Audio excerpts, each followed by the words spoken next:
Hey, Josh. Hey, Dean. Thanks for inviting me. You are very welcome. It's nice to see you again. Okay, now Likewise. tell folks a little bit about you, and then I want to just drop you right into a hypothetical situation. Sure. Well, nice to meet everybody. Thank you for joining today.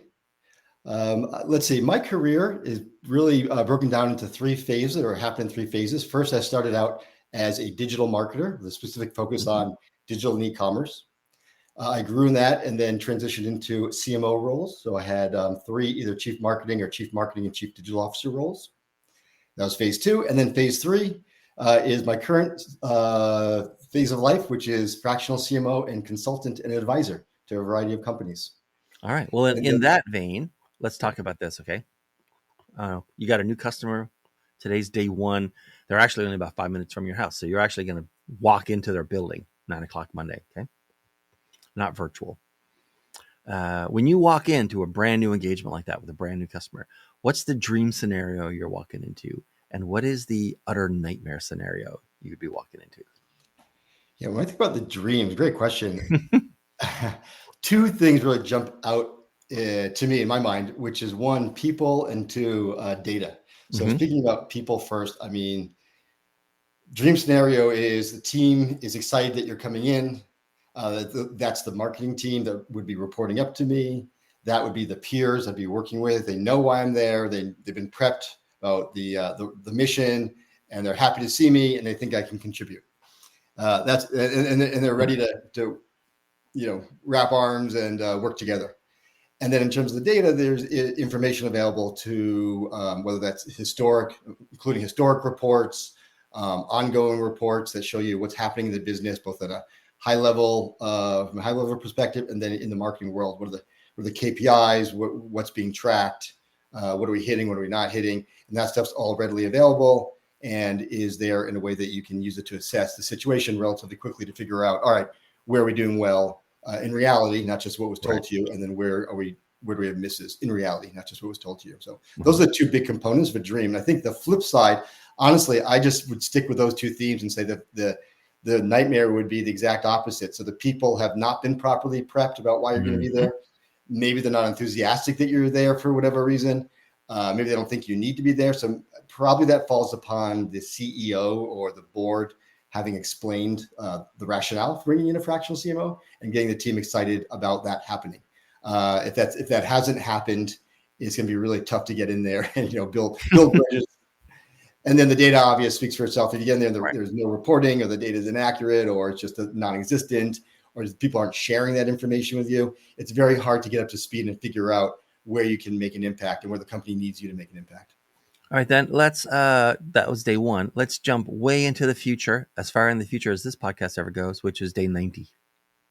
Not very Day far. 90. So 90. the That's it. same. You're talking about dream Same situation. engagement. No, no, no. Same engagement, same project, everything, but it's not day one anymore. You've been there for 3 months, right? Got it. What typically would be the client's sort of aha moment of having you there? It's like obviously there was a value prop that ended Mm-hmm. up with you signing a contract and coming on anyway. But what do they like? Oh, now I get it. Now Yeah. I see the real benefit. What is that aha moment for them? Yeah. Oh, I think that most companies, when they bring in a fractional CMO, they have a problem they're trying to solve. Yeah. And whether that's, and I've seen that problem be pretty wide ranging from the team was very unhappy under a previous leader, and a lot of them were looking to leave, and the executives want to settle down the team to prevent turnover. So that's on the people front, or it could be more specific. Hey, we're not growing as fast as we want, or we're not bringing in customers the level that we need to bring them in. And so to me, whether it's 90 days or 45 days or 70 days, it's when you can show tangible proof that you're making progress against that specific problem that they brought you in for, or the handful of problems. And Right. and hopefully it's before 90 days, but definitely at 90 days, you want to be able to say, this is what you brought me in for, this is what we did, this is what we tried, this is what we've achieved, and then have some not only your own validation point, but perfect is some other team members or even better peers have gone to the CEO and said, hey, this person, the fractional CMO, has helped us achieve X, Y, and Z that relates to that initial problem. All right. Okay, so let's switch to a different hypothetical scenario then. You're on stage. You're the keynote speaker. There's 250 people in the audience. Every one of them just came out of corporate and became a fractional CMO yesterday. Right? They're brand new, freshly baked, or right into the fire kind of thing. All right. And so let's talk about the 3 things to say to that group during your speech. So we'll kick off with the first one. I'll start it, and then you can just finish it with however much time you need to finish it. You're looking at them and you're saying, starting out, fractional CMOs. The one thing you're going to be shocked by is shocked by. I think for me, and I can only speak from my personal experience, and be very, very, very honest with you. Like, it can be lonely sometimes. Yeah. And I think that's something that I wasn't expecting. When you're accustomed to being a part of a team day in, day out, you build, and over a long period of time, you build deep relationships with certain people, different types of relationships. People are, maybe slacking you or texting you on the side, like just chit-chatting even. And you build relationships. Let's reuse that word. And when you're a fractional CMO, it's not to say you don't, but it's not the same.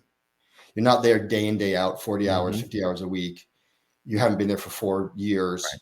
So the relationships are different. So I think that it can be a little lonely. And I'll add to that.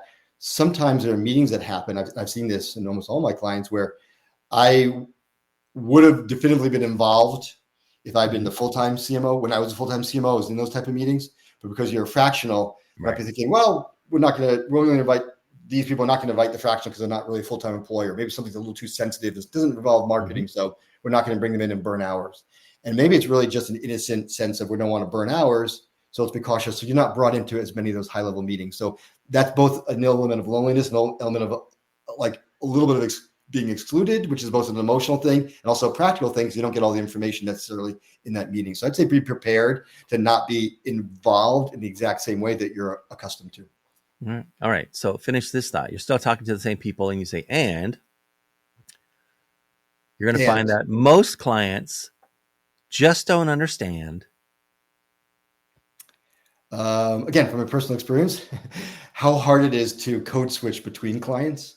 It's kind of a funny little practical thing, but what comes to my mind is like, sometimes I'll be with a client and they'll say like, Dean. And I'll think, Dean, is that the guy at the PR agency, or is that the guy in IT? Oh wait, Dean's the IT guy at the other company. Dean here is the head of operations, or whatever, this VP of operations, or acronyms that are used. It's like being a new employee where it takes, a little bit of time to get used to the acronyms. That's tends to be a little bit longer as a fractional because you're not there day in, day out. So sometimes I think that's an example where just the employees and the client doesn't remember that you're switching between a couple of different jobs, and they might serve them and you to explain things a little better versus just assume that you know exactly what's going on. Fair enough. Okay, so you're at the end of your speech. Some intern is trying to signal you to get off the stage. It's like the Oscars, and the music's coming up, and they want you to move off. But by God, you got one more thing to say to these people. And you say, look, before I leave the stage, I want to tell you the number one thing to remember about getting new clients is start 2 years ago. There you go. That's the most honest answer anyone has ever given for that question. Oh, thank you. Can I expand on it for a moment? Not going to be a popular answer, but go ahead. No, it's not. It's not a popular answer, but here's my experience and the experience of a lot of people that I know who do fractional and consulting work. And it's a cliche, but you have to really take this to heart. Most of your clients will come from your own network. And you'll get pitched by people every day on LinkedIn saying, oh, well, how'd you like 10 new leads? I can do outreach for you. I've yet to meet people in this realm who say that's their main way of getting clients. Almost everybody, if not everybody I've talked to, says it's through my own network. So if you have started building a strong network a few years ago, you're well suited to go out and get clients. If you have not built that network, it's going to be very, very difficult from everything I've seen and heard. No, that's a really good answer. Okay, so your speech is over. You're finally off the stage. You leave that area and you walk out onto the convention floor with all the booths and people milling around and stuff. And you're about to talk to, a bunch of prospects with these little tiny conversations you're having here and there, right? And so, as you're talking to prospective clients, and they talk to you about marketing and their marketing needs, what do they tend to overrate and what do they tend to underrate when they're talking to you? Yeah, and I think it's a great question too, and I think that it it goes beyond just potential clients and just marketing in general. I think that there is a tendency now, um, both in marketing, but coming out of the CFOs and the CEOs, to overrate the specificity Yeah. of results.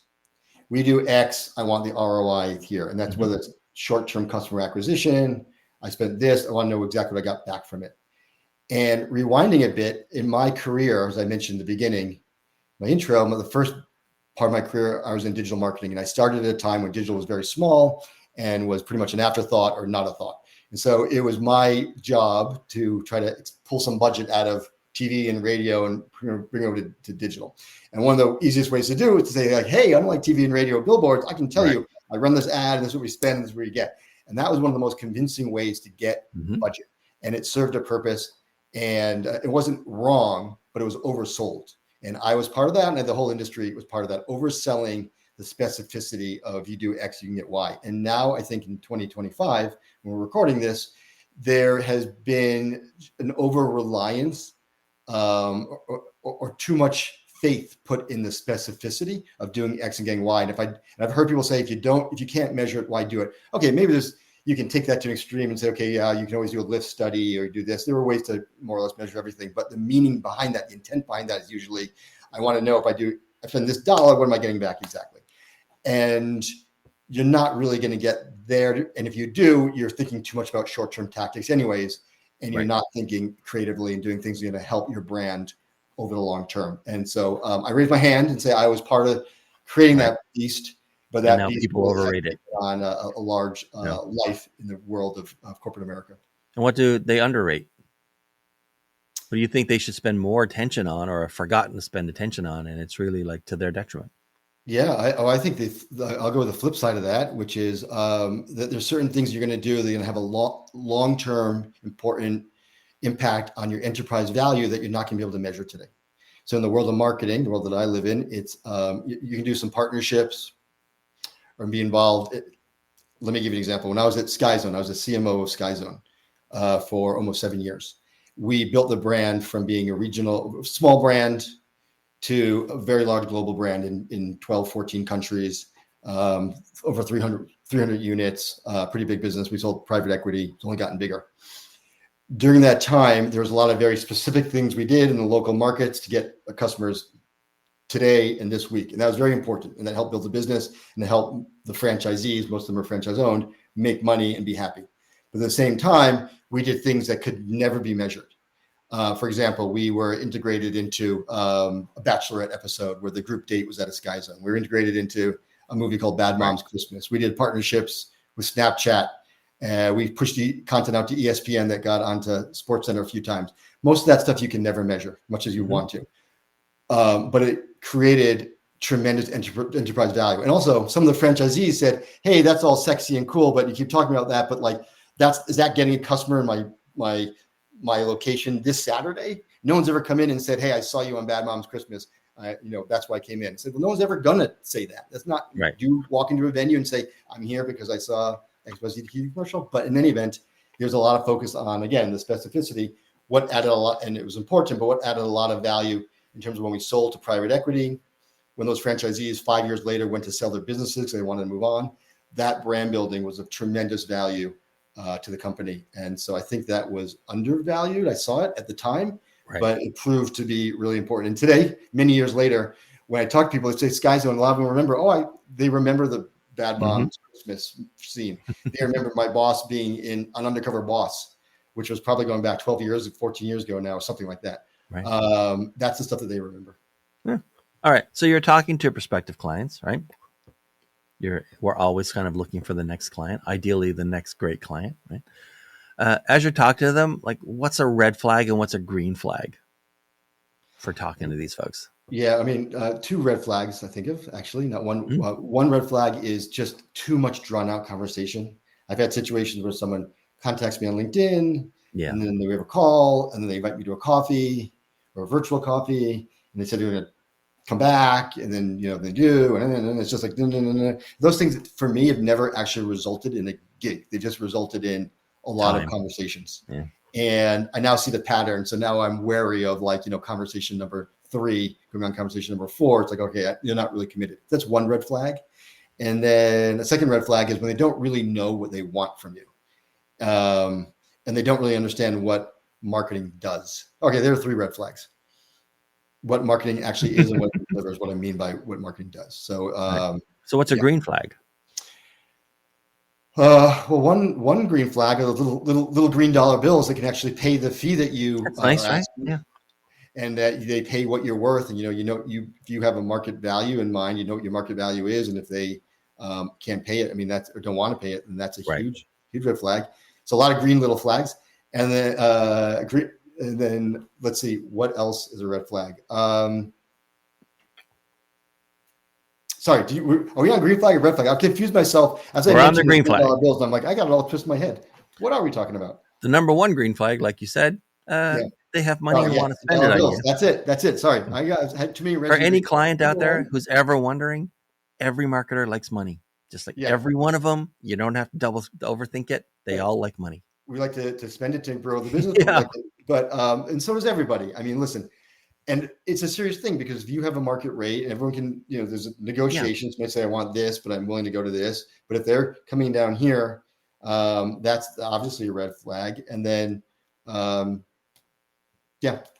what I'll go with. All right, and then if you. In most episodes, we have 2 guests, but we had a last minute reschedule. So it's just you and me today. So it's nicer. I like the 1-to-1s. But if someone else was here, like another fractional CMO that you'd never met before, but you could ask them a question, what one question would you ask them? What are you curious about that other people are going through? You ask such great questions. I mean, I love. Well, I have the benefit. This is episode 186. I have the benefit of iterating through questions to find a really great set. And that was the goal all along, is to find the set of questions. Yeah. I'll tell you what, never mind. Do you have, you can either ask no question or you can ask me a question, like me a question. Yeah. It's up to you. Yeah. I'll ask you a question. That's more interesting. Sure. You go. The other one's too hypothetical. Very rarely do I get to answer questions. You go right ahead. Yeah. Yeah. So I'll ask you the same question: is what's the main way that you are finding clients? I ended up in a conversation with someone on LinkedIn. I've looked for this conversation thread several times now because it happened about 2 years ago. I think I was just starting year 3. Somehow I ended up in a conversation with someone who really understood tiny businesses and how they find clients and their revenue. And they predicted he said, what year are you in? And I told him, like, I'm in year 3 now. And he said, around year 4, or by the end of year 4, you will find that you will have reached an inflection point with your revenue, with your clients, and more of your clients will come from referral and your network than from your prospecting. And I didn't know if that was true or not, but I kept an eye on it. December was the 4th anniversary for my company. And and sure enough, they were right on the money. It was 60-40. But I mean, I help companies do outbound, right? I figure out what kind of angle we're going to go at with their prospects so that we can get that person's attention, sort of draw them into the client's world.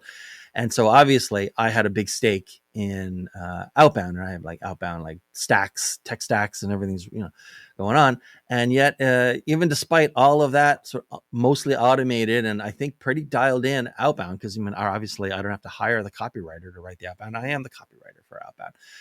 Then, but yeah, even despite all that, it's still 60-40. Like, you get known once you're around long enough and you're known enough and enough people know you exist and what you do. This is the hardest part, is just making sure, A, deciding what you do, B, finding how to say that in a way so that other people will remember it when you're not in the room. Those 2 things are really the toughest part, because once you've got that nailed down, you're great. I was in a workshop a couple weeks ago, and I was being introduced by the fractional CMO. And so, this is Dean. He's one of the specialists that I use for some projects.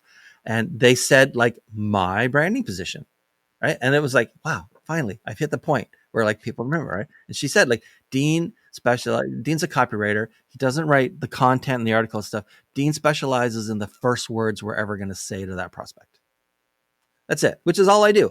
All I do is figure out and write the first words that a company says to tomorrow's customer. That's my only job. I only do the first few moments of that potential customer's attention, and then I sort of pull them in, and everything that everyone else wrote, it's there.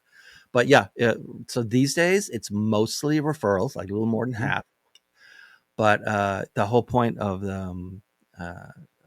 is to sort of understand that at some point you will, if you remain like a small company, you will eventually inflect. And most of your customers will come from referrals, not necessarily your own network, but from referrals. And but you do have to learn how to do your outbound and learn how to find new customers and prospect. You can't count on referral. You just have to accept that they are going to happen at some point if your message is consistent enough and you're in a category that people need and remember. I have a follow-up question for you. Yeah, sure. How long did it take you? What was your process for arriving at that level of specificity in what you do? Because in the beginning, if someone comes to you and says, "Hey, I need a copywriter to write 5 blog posts," from what you said, you're going to say, "No, congratulations, good for you. Let me refer you to my friend." Not Bill. for you. Yeah, I know some people. I'm going to refer them to you. Right. But so right from the beginning, I've never written. Yeah, I have never written content. No. So day one, when you started out in your business, did you start with this? You did. You had this focus from the very beginning. Now, from time to time, an existing customer will need like a signature piece written or something, or they're going to go to a conference or something, and they need like a blog post that they're, the foundation and the details. And I would, from time to time, help people write that one-offs here and there, but only for existing customers. I never like got into an account by agreeing to do that kind of work. But I mean, it's just a nature of my business that maybe 95, I wouldn't be surprised if it's 99% of all copywriters write content marketing. And it's also 100% of all new copywriters write content marketing. They all start there because it's the easy place to start, right? Yeah. Knowing how to, take 500 words and turn it into 4 words that hook somebody. That's not something you just like pop into the profession with. Yeah, and so I knew from the jump, there's literally no point competing with 99% of the market.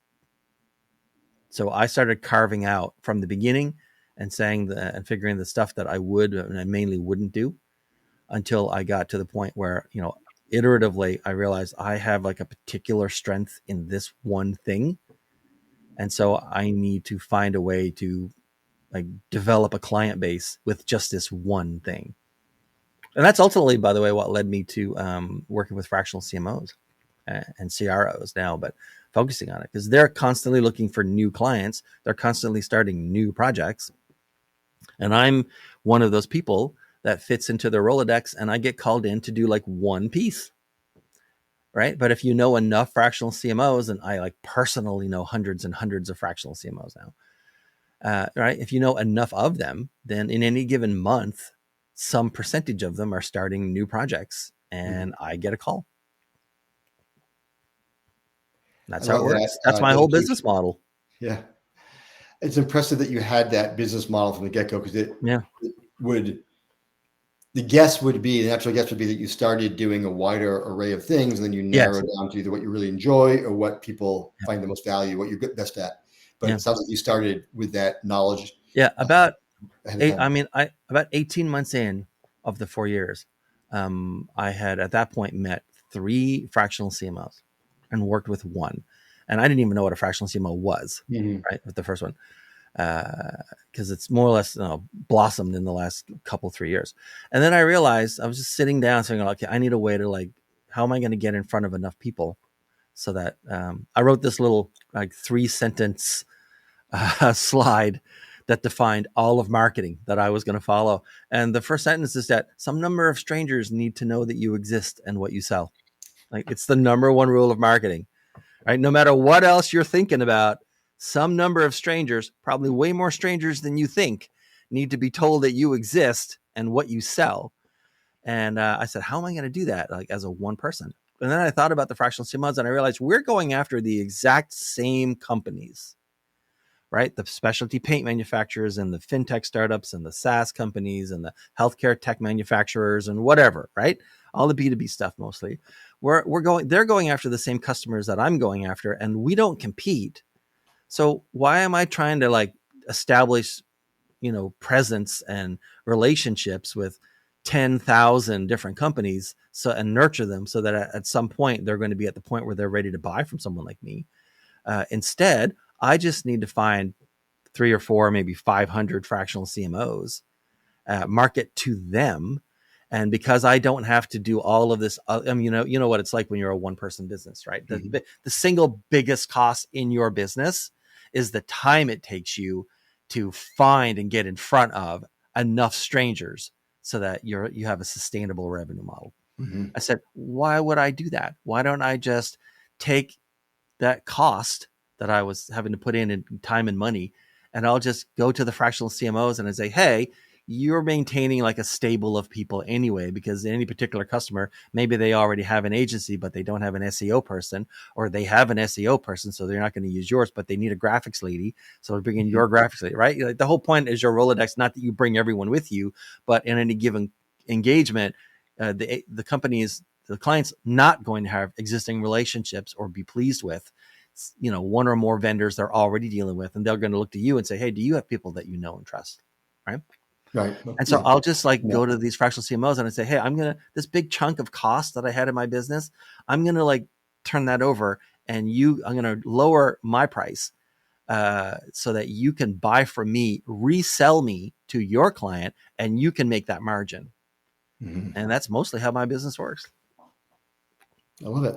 I'm essentially a wholesaler of my own services to hundreds of resellers who add a markup or don't, but it's their choice. And then, sell me to their clients. And the client, and only when the client is exactly at the point where they're ready to buy from me. Right. Very interesting. Yeah.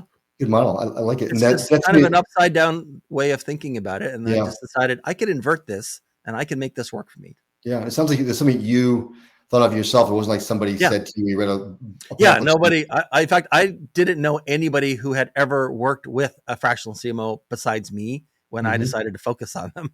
Amazing. Yeah. Well, congrats on that success. Yeah, so far so good. Yeah, that's great. Yeah. Okay, so who should be reaching out to you these days, and how should they get to you? What's the best way to get to you? Yeah, well, my website is on the screen, jcoleconsulting.co. Excuse me. That's probably the best way because there's a contact form on there, and you can see a little bit more about my background and what I do. Most of the businesses that I work with are consumer-facing multi-unit businesses. Okay. And those could be either company-owned or a franchise network, or many times it's a blend between the two. I fell into that world once I became the CMO of SkyZone, and I find that most of my clients are multi-unit businesses. Right. I also have the digital background, so the secondary focus is on companies that are looking for help with the conversion rate optimization, or just wondering why the digital metrics aren't as strong as they're hoping for. So I have some businesses that just focus on that as well, whether they're retailers or pure digital plays. All right. And thirdly, coaching. I mean, the three other things, the thing I love the most is helping new leaders or sort of mid-career leaders who are overseeing a team and could use some pointers and tips on how to manage a team. I've had a lot of success in that, and over my career, I've had very, very loyal teams. I'm very proud of this. Very little turnover on my teams, very high performing teams that both did a lot and had fun. And I want to pass that along to other team leaders. And so I love working with folks who could use a helping hand on how to go from being a team leader or a good team leader to being a great team leader. All right. Josh, man, this has been great. Thank you so much for being here. Thank you. I really appreciate what you shared about your business. That was very interesting to hear, and it sounds like a great model and a creative one. So congratulations to you, and thank you for inviting me on. All right. See you next time. See you, everyone. Thank you.